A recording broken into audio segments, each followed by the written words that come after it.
Sebuah video viral yang dibagikan ke media sosial Instagram oleh @pekalonganinfo, Sabtu, tanggal 16 April tahun 2022. Dalam video tersebut, tampak seorang anak kecil yang kepalanya terjepit di antara dua tiang rumah. Bapak-bapak yang ada di lokasi berusaha menolong anak tersebut, tapi tidak berhasil. Akhirnya, anak itu tertolong setelah ada seorang ibu yang membantunya. Di saat emak datang, di situ semua masalah terselesaikan, tulis akun itu sebagai keterangan video. Video itu menampakkan anak lelaki yang kepalanya terjepit di dua tiang rumah. Seorang bapak yang ada di belakangnya, terlihat menarik-narik kepala bocah itu. Tapi, bukannya berhasil terlepas dari jepitan, si anak malah menjerit-jerit. Selanjutnya, video itu menampakkan seorang bapak di depan anak itu. Dia mendorong kepala anak itu ke atas, dengan harapan bisa lepas. Tapi, teorinya tidak benar. Coba miringin, kata seorang bapak-bapak, tapi tak juga jadi solusi. Akhirnya, seorang ibu berbaju biru datang.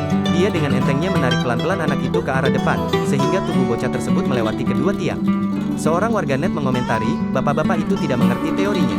Sementara sang ibu mengetahui